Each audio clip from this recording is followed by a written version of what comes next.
হাতে মেখে গরুর মাংস দিয়ে বিফ তেহারি যেমন ইজি তেমন খেতে কিন্তু অনেক মজা। চলুন দেখে নেওয়া যাক এটা আমি কিভাবে তৈরি করছি।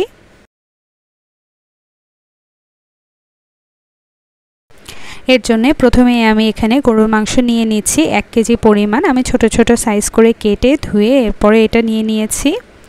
এবার এর মধ্যে আমি টক দই দিয়ে দিচ্ছি। আমি এখানে প্রায় 1 কাপ পরিমাণ টক দই ইউজ করছি। টক দই দেওয়ার পর আমি গরুর সাথে ভালোভাবে আমি একটু মেখে নিচ্ছি। এরপর আমি একে একে সব মশলাগুলো দিয়ে দিব। লাল মরিচ গুঁড়ো দিচ্ছি আমি এখানে 1.5 চা চামচ, জিরা গুঁড়ো দিয়ে দিচ্ছি 1 চা চামচ, ধনিয়ার গুঁড়ো দিচ্ছি 1 চা চামচ, ফুল ভরে আমি ধনিয়ার গুঁড়োটা ব্যবহার করছি।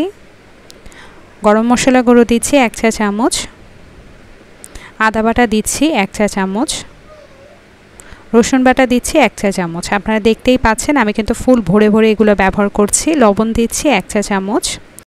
এরপর আমি পেঁয়াজ বেরেস্তা করার যে তেলটা ছিল সেই তেলটা আমি এখানে দিয়ে দিচ্ছি প্রায় 1 কাপ পরিমাণ। এবার আমি সব কিছু হাতে ভালোভাবে মেখে নিচ্ছি। এই রান্নাতে ম্যারিনেশনটা কিন্তু খুব ইম্পর্ট্যান্ট। একটু সময় নিয়ে ভালোভাবে হাত দিয়ে এগুলো মেখে নেবেন।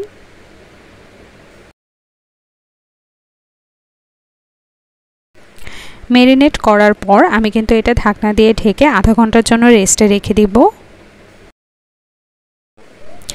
এবার আমি যে হাঁড়িতে রান্না করব সেখানে 1/2 কাপ পরিমাণ সরিষার তেল নিয়ে নিচ্ছি। এর মধ্যে আমি লং, এলাচ, দারচিনি, তেজপাতা এগুলো সব দিয়ে দিচ্ছি। আমি এখানে পরিমাণ মতো সবগুলো নিয়ে নিয়েছি। এরপর আমি পেঁয়াজ কুচি দিচ্ছি এখানে 1/2 কাপ পরিমাণ। পেঁয়াজ কুচিগুলো হালকা লালচে হয়ে আসা পর্যন্ত একটু ভেজে নেব।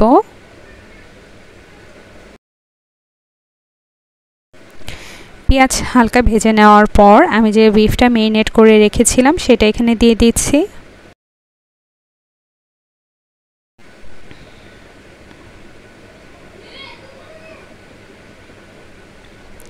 বিফটা দেওয়ার পর আমি নেড়েচেড়ে হালকা একটু কষিয়ে নিব।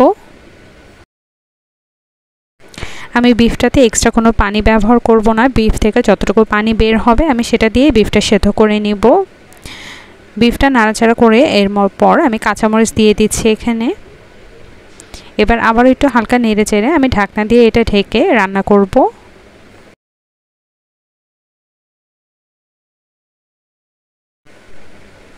মাছে যাতে লেগে না যায় আমি কিন্তু কয়েকবার এটা নেড়েচেড়ে দিয়েছি।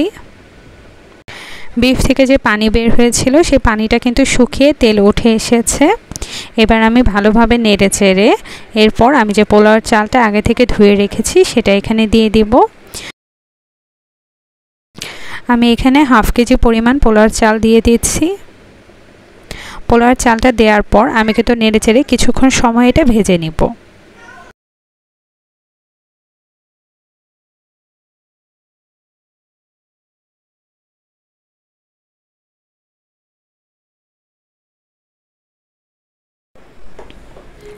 ভেজে নেওয়ার পর এর মধ্যে আমি পানি দিয়ে দিব। আমি এখানে গরম পানিটা ব্যবহার করছি।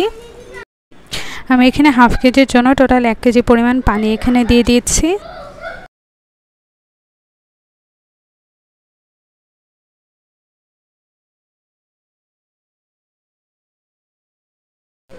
পানি দেওয়ার পর আমি হালকা নেড়েচেড়ে সব কিছু একটু মিশিয়ে নিয়ে এবার এর মধ্যে আমি লবণ দিয়ে দিচ্ছি। আমি এখানে লবণ দিচ্ছি 1 চা চামচ পরিমাণ।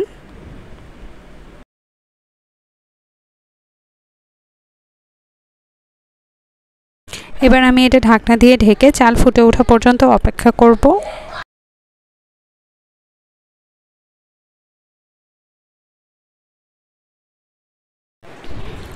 দেখতেই পাচ্ছেন পোলাওর চাল অনেকটা ফুটে উঠেছে, পানিও অনেকটা শুকিয়ে এসেছে। এবার আমি আবারও ভালোভাবে নেড়েচেড়ে এবার এর উপর দিয়ে আমি পেঁয়াজ বেরেস্তা দিয়ে দিব যা আমি আগে থেকেই করে রেখেছিলাম। এরপর আমি ঘরে তৈরি করা বিরিয়ানি মশলা দিয়ে দিচ্ছি। এখানে প্রায় আমি 2 চা চামচ। আপনারা চাইলে এখানে কেনাটাও ব্যবহার করতে পারবেন। সাথে আরও দিচ্ছি আমি কেওড়া জল আর গোলাপ জল। আমি কেওড়া জল দিচ্ছি এখানে 1.5 চা চামচ আর গোলাপ জল দিচ্ছি প্রায় 1 চা চামচ। সাথে আরও কয়েকটি কাঁচামরিচ এখানে দিয়ে দিচ্ছি। এবার আমি ঢাকনা দিয়ে ঢেকে এটা দমে রেখে দিব প্রায় আধা ঘন্টার মতো। একদম লো আছে আমি এটা দমে রেখে দিব।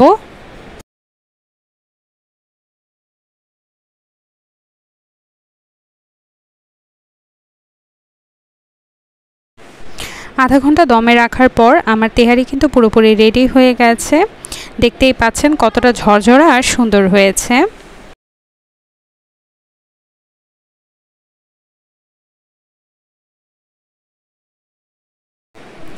এভাবে তেহারি রান্না করাটা কিন্তু একদম ইজি।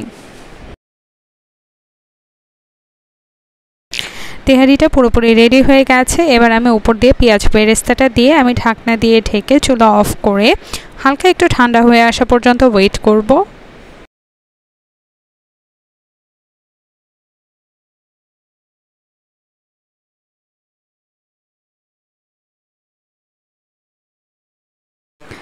এবার আমি তেহারিটা সার্ভ করছি। দেখতেই পাচ্ছেন তেহারিটার মাশাআল্লাহ লুকিংটা যতটা সুন্দর হয়েছে, এটা কিন্তু একদম ঝরঝরাও হয়েছে।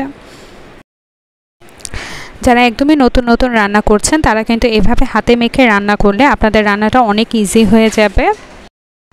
আমার কিন্তু একটা ইউটিউব চ্যানেল আর একটা ফেসবুক পেজ আছে, আপনারা চাইলে ইউটিউবে সাবস্ক্রাইব করে রাখতে পারেন আর ফেসবুকে ফলো দিয়ে রাখতে পারেন। ধন্যবাদ।